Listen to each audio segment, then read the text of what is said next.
Hello friends, आज की हमारी कहानी है ईमानदारी का फल। काफी समय पहले की बात है। प्रतापगढ़ नाम का एक राज्य था। वहाँ का राजा बहुत अच्छा था, मगर राजा को एक सुख नहीं था। वह यह कि उसकी कोई संतान नहीं थी और वह चाहता था कि अब वह राज्य के अंदर किसी योग्य बच्चे को गोद ले, ताकि वह उसका उत्तराधिकारी बन सके और आगे की बागडोर को सुचारू रूप से चला सके। और इसी को देखते हुए राजा ने राज्य में घोषणा करवा दी कि सभी बच्चे राजमहल में एकत्रित हो जाएं।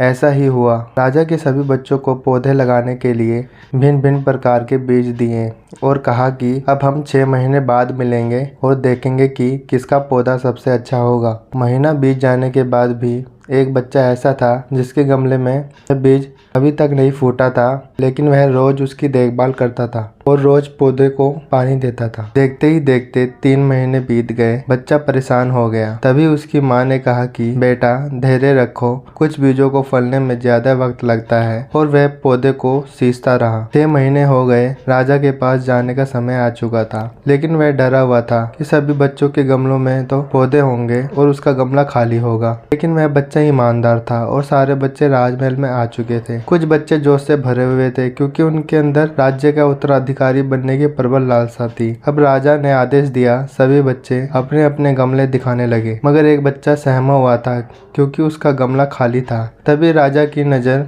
उस गमले पर गई। उसने पूछा, तुम्हारा गमला तो खाली है? तो उसने कहा, लेकिन मैंने इस गमले की 6 महीने तक देखभाल की है। राजा उसकी ईमानदारी से खुश था कि उसका गमला खाली है, फिर भी वह हिम्मत करके यहाँ आ तो गया। सभी बच्चों के गमले देखने के बाद राजा ने उस बच्चे को सभी के सामने बुलाया। बच्चा सहम गया और राजा ने वह गमला सभी को दिखाया। सभी बच्चे जोर से हंसने लगे। राजा ने कहा, शांत हो जाइए, इतने खुश मत होइए। आप सभी के पास जो पौधे हैं वे सब बंजर हैं। आप चाहे कितनी भी मेहनत कर ले, उनसे कुछ नहीं निकलेगा। लेकिन असली बीज यही था। राजा उसकी ईमानदारी से बेहद खुश हुआ और उस बच्चे को राज्य का उत्तराधिकारी बना दिया गया।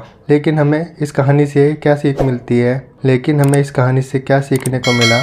मेरे हिसाब से अपने अंदर ईमानदारी का होना बहुत ज़रूरी है। धन्यवाद।